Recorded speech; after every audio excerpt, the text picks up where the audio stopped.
Hola, welcome. I'm Travis from Regenesis Permaculture, Costa Rica.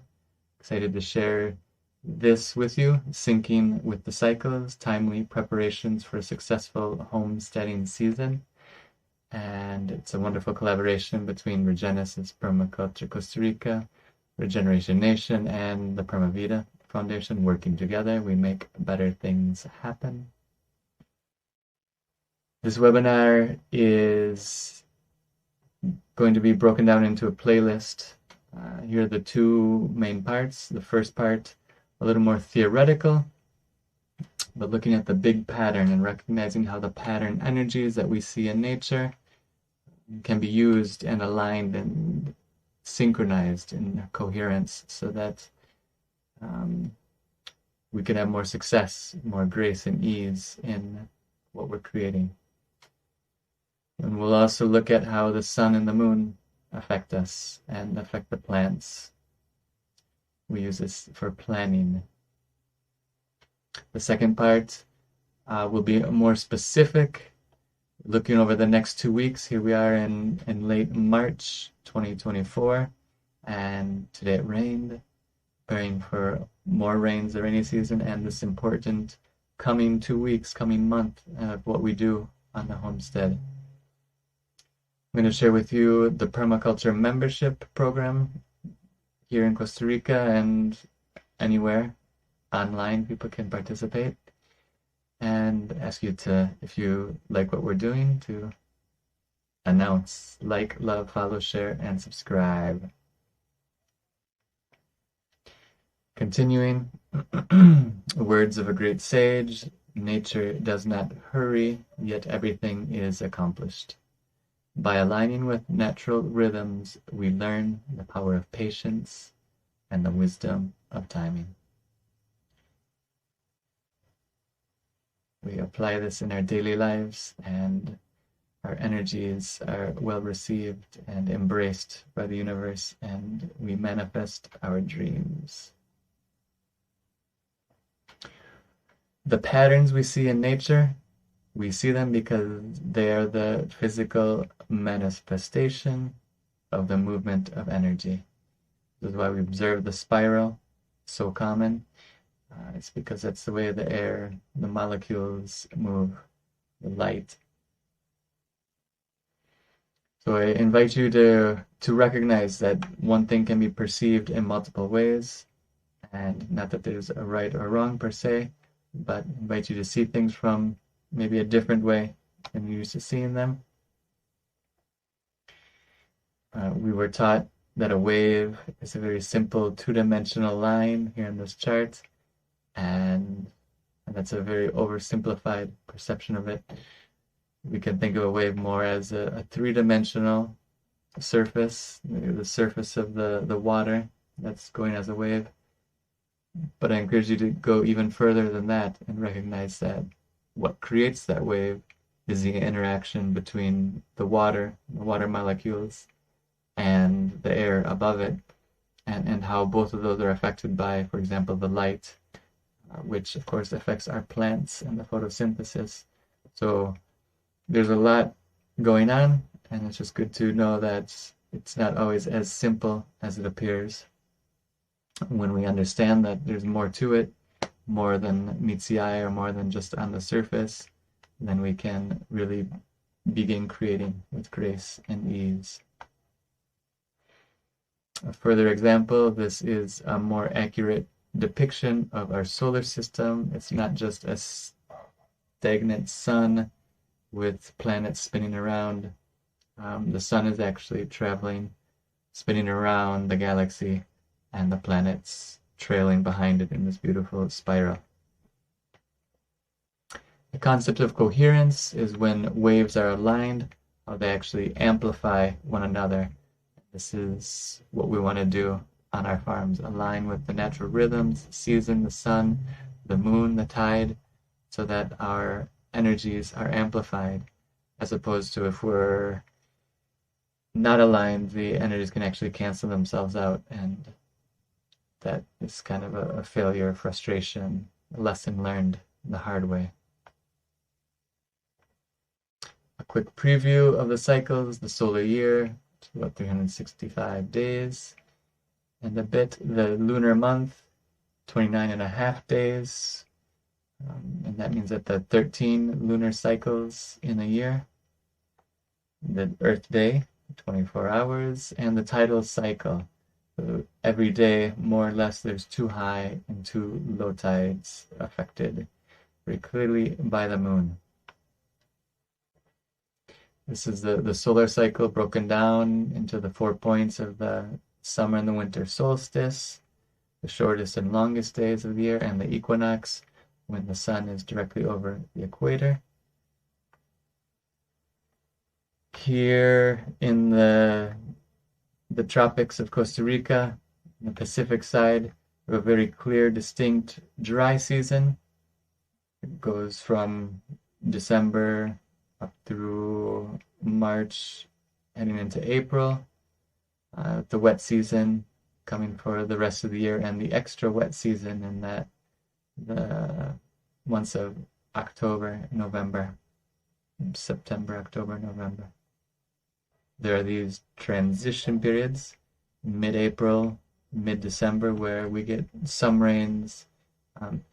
These used to be very clear and distinct transition periods, and over the last 20 years or so, as I've been speaking to elders in the tropics who've grown up farming, these transition periods are not as clear and as predictable as they once were.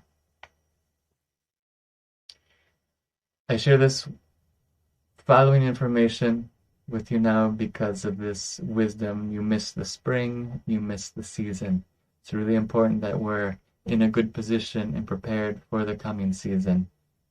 And that's why this coming menguante, or this coming waning moon, is traditionally the most important of the year in terms of planting the rhizomes, in terms of planting the roots, the tubers, and also the banana babies. So the lunar cycle of 29 and a half days, 13 in a year. This is very old knowledge. Cultures around the world have determined their life and what they do based on the moon and based on the effects that the moon has on the plants. Here from the new moon, we go into the waxing moon, or the creciente in Costa Rica, towards the full moon, and another week, and going into the waning moon, or the menguante. And this is often the preferred moon for many agricultural things. Get that here. The menguante, the waning moon. This is in general the best time to do pruning, propagation of cuttings, propagation of rhizomes, harvesting timber, bamboo, and harvesting for the preservation. And the reason this is because the energy in the plants, so the sugars are actually low in the plant, down in the roots more. So when we cut the plant, or we harvest the wood, or harvest food for storage, it has less of those sugars, and so it's less likely to be attacked by the insects. Alternatively, the growing moon, the waxing, or the creciente, this is when the energy is up in the plants, the sugars are up, and so it's a really good time to weed whack, to cut the plants that we want to slow down their growth. Also plant seeds as we're headed into the full moon, and the full moon, the high energy, helps draw the seeds up, make them sprout, germinate, and grow vigorously in their first days. And we also harvest for potency, so medicines in particular that we want to have the most powerful medicine. We harvest at this time on the full moon. This is another big factor related with the moon. This has to do with the women and the menstrual cycle of ovulation and the premenstrual. If you've ever noticed, if you know a woman you might know that there are shifts throughout the month in her mood and her energy. And the more we can be aware of this and plan accordingly, the more peaceful and the more beautiful our lives will be in the house, in the community, and beyond.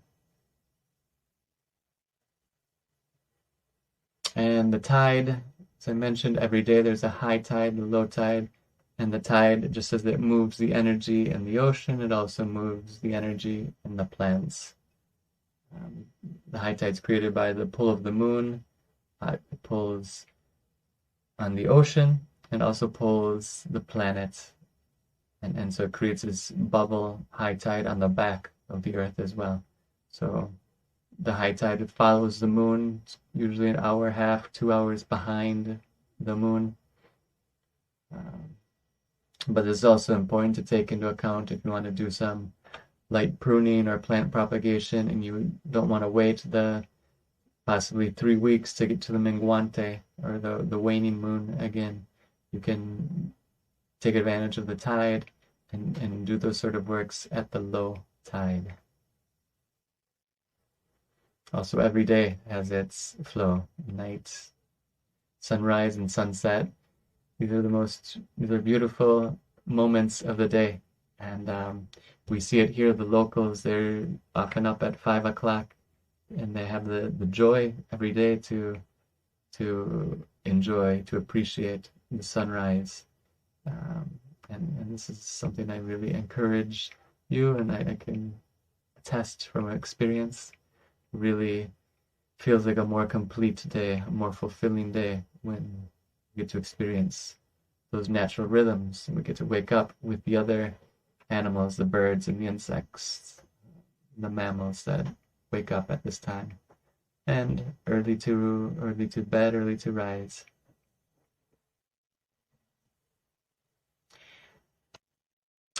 That brings us to the conclusion of part 1. I encourage you to seize the day, carpe diem, take advantage of these opportunities. Following in part 2, we're gonna share in-depth look at the homesteading priorities for the next 2 weeks here in Costa Rica. Again, this is in local knowledge, the most important coming 2 weeks of the year. And also we're going to preview our permaculture membership options and how we can help you and your tropical homesteading initiations be full of grace and satisfaction, free from costly setbacks and frustrations. That feels resonant in your heart. Stay tuned. Join us in part 2.